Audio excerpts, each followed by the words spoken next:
우리가 고향이라고 하는 말만 들어도 먼저 아름다운 생각들을 가지게 됩니다. 고향 친구 반갑죠?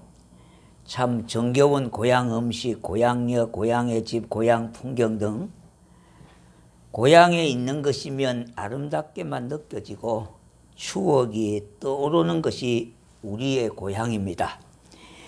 왜 고향 하면은 마음이 설레고 포근한 생각이 들까? 고향은 우리의 과거가 있는 것이고 우리의 꿈이 있는 것이며 언젠가는 돌아가야 한다는 마음의 부담이 있는 곳이기 때문입니다. 코로나로 예전과 같지는 않지만은 그래도 설 명절에 많은 사람들이 고향에 다니러 가고자 하는 것을 보게 됩니다. 고향에 오는 사람, 고향에 가는 사람들은 모습만 보아도 벌써 알 수가 있습니다. 마음들이 들떠 있는 것을 보게 됩니다. 그러므로 명절은 고향을 떠나 살았던 과거를 안고 고향에 모이는 절기와 같다고 봅니다. 어렵게 떠났던 고향길을 개성장군처럼 들어서는 사람에게서 인생의 반전 성공을 보게 되고요. 반면에 당당하게 고향 땅을 떠났던 사람이 실패의 부담을 안고 무겁게 고향집을 찾는 경우도 있습니다. 오늘의 삶이 바로 전쟁이 되어버린 치열한 현실에서 고향은 정신적인 휴식처요, 내 삶 속의 평화지대와 같습니다. 그러므로 인생은 고향을 노래해 왔고요, 이야기하고 있는 겁니다. 하나님께서는 우리들에게 고향을 사모하고 그리워하는 마음을 넣어주셨습니다. 고향은 따뜻하고 정겹고 이제껏 지나온 세월 허물도 많고 저지른 실수도 많았지만은 고향 땅에는 그래도 용서도 받아주고 다시 시작할 수 있는 곳이 고향 땅입니다. 이렇게 고향을 그리워하는 마음을 주신 분이 하나님이었다고 말씀했습니다. 그러므로 고향을 그리워하는 것은 참 아름답고 순수한 인간의 본성이기도 합니다. 부모님을 섬기고 형제가 연합하여 동거하는 것이 얼마나 아름다운 것입니까? 그런데 성경은 고향에 대해서 좀 다른 시각으로 보고 있는 것을 알아야 하겠습니다. 오늘 이 본문 15절에 보니까 나온 바 본향이라는 말이 있고요, 16절에 보니까 더 나은 본향이 나옵니다. 분명히 고향은 고향인데 다른 고향을 말하고 있습니다. 15절에 나온 바 본향은요, 떠나온 육적인 고향으로 내가 태어나고 자라고 내 부모가 살고 있는 곳이라면은 16절에 더 나은 본향은 하늘에 있으며 하나님이 예비하신 곳으로 하나님의 자녀가 가야 할 내 아버지의 집을 말하는 겁니다. 결국 우리에게는 두 가지의 고향이 있는 셈입니다. 바로 나온 바 고향과 더 나은 고향이 그것을 말하고 있는 것입니다. 하나님께서는 우리 모두에게 본향을 사모하는 마음을 주셨기 때문입니다. 그런데 이 말씀은 단순히 나온 바 본향, 모두가 그렇게도 그리워하는 육적인 고향만을 사모하라고 주신 말씀은 아니라는 겁니다. 사도행전 7장 2절과 4절에 있는 말씀을 좀 보겠습니다. 서태반이 이르되 여러분 부영들이여 들으소서. 우리 조상 아브라함이 하란에 있기 전에 메소포타미아에 있을 때에 영광의 하나님이 그에게 보여 이르시되 내 고향과 친척을 떠나 내가 내게 보일 땅으로 가라 하시니 아브라함이 갈대와 사람의 땅을 떠나 하란에 거하다가 그의 아버지가 죽음에 하나님이 그를 거기서 너희 지금 사는 이 땅으로 옮기셨느니라, 이렇게 말하고 있습니다. 가나안 땅으로 옮겼다 이 말입니다. 하나님께서는 어느 날 메소포타미아에 자신이 태어난 고향에 살고 있는 아브라함에게 나타나셨습니다. 그리고 하신 첫 마디가 무엇입니까? 본토 친척 아비집 즉 고향을 떠나라고 말씀하고 있는 겁니다. 당시 갈대아 우르는 어떤 곳입니까? 메소포타미아 문명을 자랑하던 중심부가 바로 갈대와 우르입니다. 모두들 갈대와 우르는요, 우리의 서울과 같이 동경했던 곳입니다. 그곳에 아브라함과 그의 부모와 형제들, 친척들과 함께 살고 있었습니다. 생활도 넉넉했습니다. 그것을 떠날 이유가 전혀 없는 것입니다. 그런데 그 고향을 떠나라고 하나님은 명령을 하시는 겁니다. 왜 이런 명령을 하셨습니까? 아브라함에게 믿음에 대한 순종을 말씀하시는 겁니다. 그러면 여기서 믿음이 무엇입니까? 떠나라고 할 때 떠나는 그것이 바로 믿음이라는 겁니다. 믿음은 떠나라고 할 때 떠나는 그것이 믿음이라고 하는 겁니다. 그러한 고향 땅을 떠난 아브라함을 말해서 믿음의 조상이라고 부르게 되었습니다. 그러고 보니 아브라함의 믿음은 고향과 깊은 관계가 있음을 봅니다. 아니, 고향을 떠나라는 명령과 깊은 관계가 있는 것입니다. 이 명령 앞에 아브라함은 어떤 태도를 취하고 있습니까? 히브리서 11장 8절에 보니까 히브리서 기자는 하나님이 아브라함에게 아비집을 떠나라고 할 때에 순종하여 장래를 유업으로 받을 땅으로 나아갔다고 했습니다. 그런데 실제로 아브라함이 그렇게 했는가 하는 겁니다. 오늘 말씀을 보면 그렇게 하지 않았습니다. 창세기 11장 31절에 데라가 그 아들 아브라함과 하란의 아들인 그의 손자 롯과 그의 며느리 아브라함의 아내 사레를 데리고 갈대아인의 우르를 떠나 가나안 땅으로 가고자 하더니 하란에 이르러 거기 거루하였으며 그랬습니다. 가나안 땅으로 간다고 가다가 중간에 일시 거기에 거루했다는 겁니다. 창세기 기자는요, 아브라함이 고향 갈대아 우르를 떠나기는 했지만은 아버지의 뒤를 쫓아갔으며 롯과 함께 했다고 했습니다. 하나님은 분명히 본토 아비집을 떠나라고 했는데 아브라함은 아비집이나 친척을 아주 떠나지는 못했던 겁니다. 또 그는 목적지 가나안을 알고 떠났지만은 가나안으로 가지 아니하고 유브라데 강 유역을 따라서 북쪽 하란으로 옮겨갔다는 겁니다. 그러니까 1차 정착지가 바로 하란이었다는 겁니다. 그러니까 가나안 땅을 목적 삼아 갔지만은 중간에 머물게 되어졌다는 겁니다. 그리고 그곳에 정착한 후에 그것을 자신의 고향으로 생각할 정도로 오랫동안 부모와 함께 머물게 되었습니다.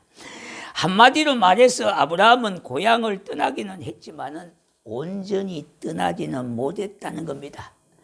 다시 말씀드린다면 말씀에 온전히 순종하지 못했던 겁니다.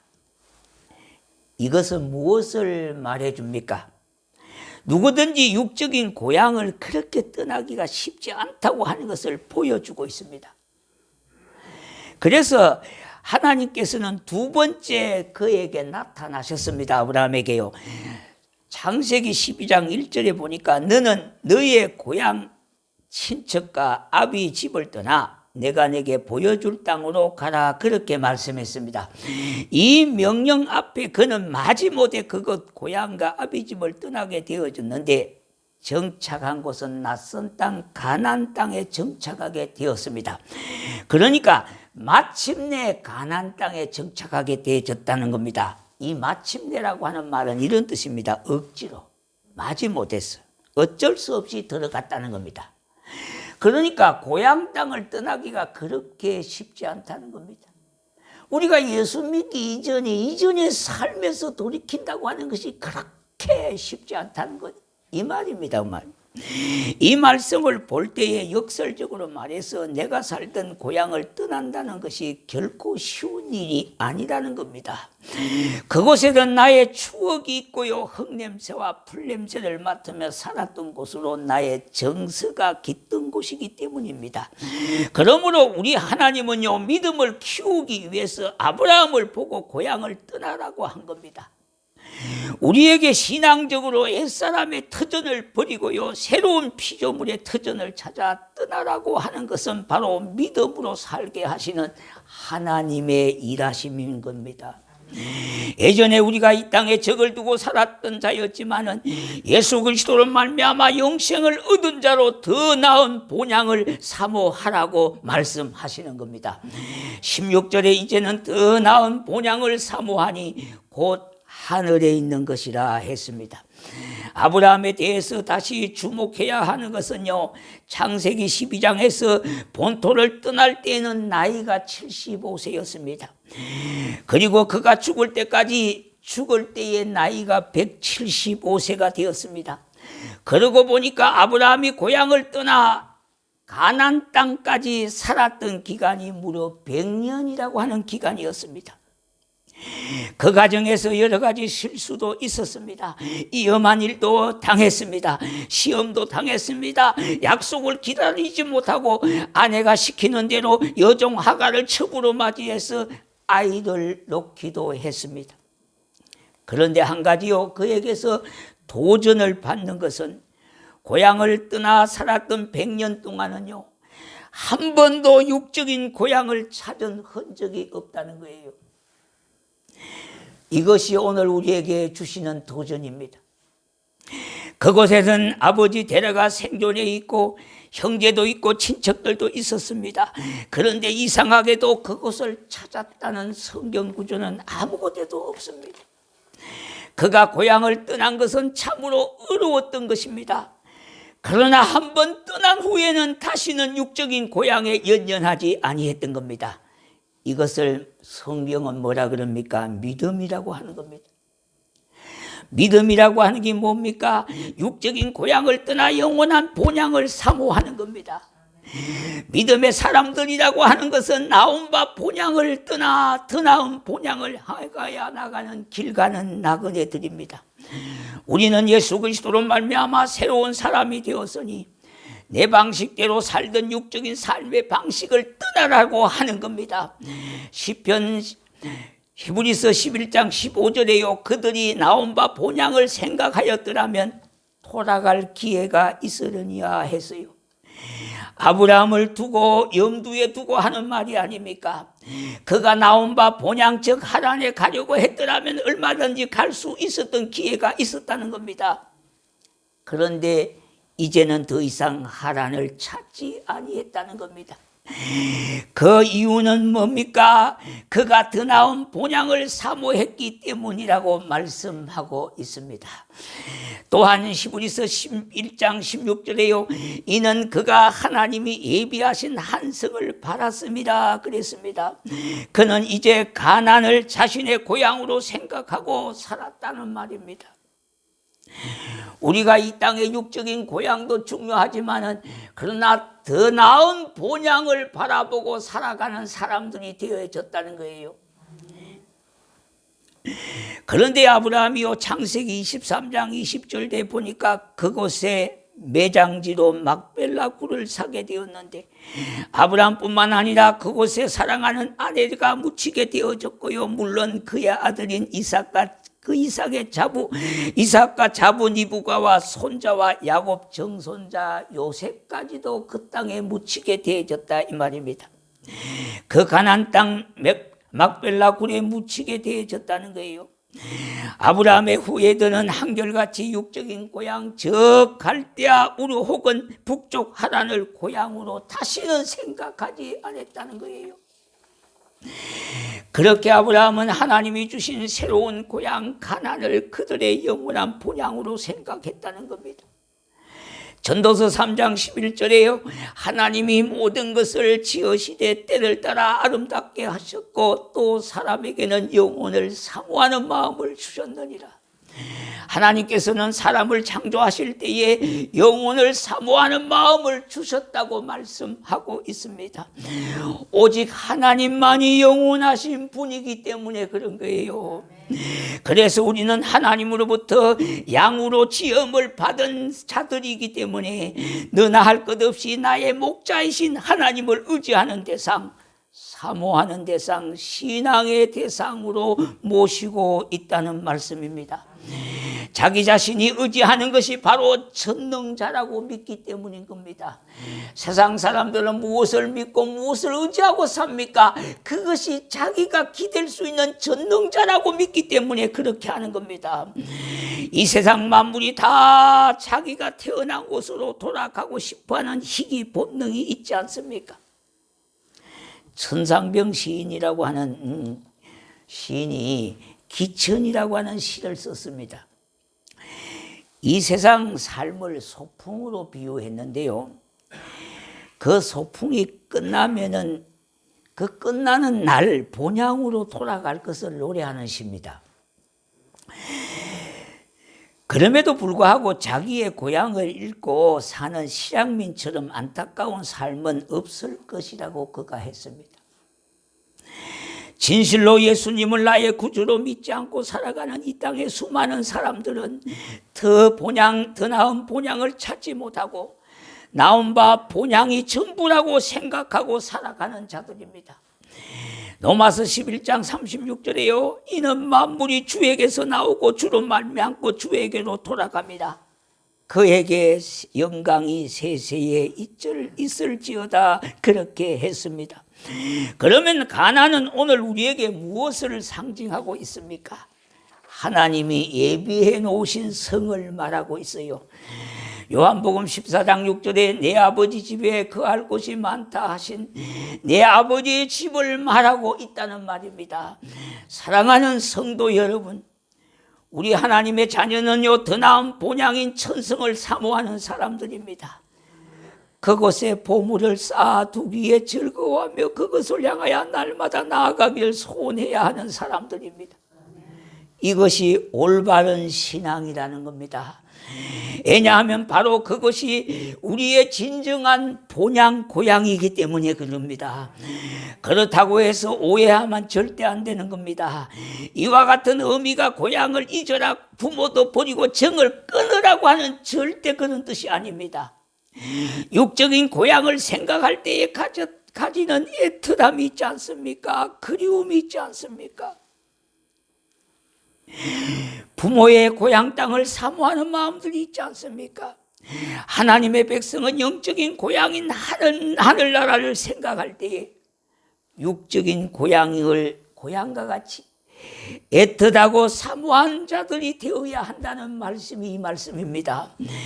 왜 그렇습니까? 내가 장차 돌아갈 내 고향이기 때문인 겁니다. 명절에는 고향에 가기 위하여 치르는 희생이 얼마나 큽니까? 어떤 사람은요, 밤중에 떠나기도 하더라고요. 금요일 저녁에도 떠나는, 우리 아파트 단지에도 보니까 금요일 저녁에 떠나는 분도 있어요. 또 어떤 분들은요, 새벽과 같이 떠나는 달려가기도 합니다. 6시간이 걸리고 7시간이 걸리지만 교통 체정도 마다하지 아니하고 초원이 있고요, 좋은 많은 선물 보따리를 하나씩 안고 출발하는 곳이 고향인 겁니다. 고향을 찾으면 마음이 훈훈하고 잔잔한 감동도 느끼게 되어집니다. 내가 살던 그때 그 시절이 눈앞에 들어오는 데가 고향이 아닙니까? 고향 땅에는 넉넉한 인심도 있습니다. 바로 그와 같이 예수 그리스도로 구원받은 하나님의 자녀는 더 나은 본향을 사모하는 자들이기 때문에 세상 사람들이 고향 땅 나온 바 고향 땅을 그리워하며 애틋하게 사모하는 그 마음과 같이 그렇게 살아라는 겁니다. 우리는 그렇게 살아야 된다는 사람들이에요. 나온 바 본향만 붙잡고 살아가는 사람이 아니라 나온 바 본향이 그렇게 애틋하고 그리워지고요, 사모하듯이 하나님이 예비하신 그곳, 내가 가야 될 그곳, 내가 돌아가야 될 내 고향집을 향하여 가는 삶 속에서 그와 같은 마음을 가지고 살아간다는 말입니다.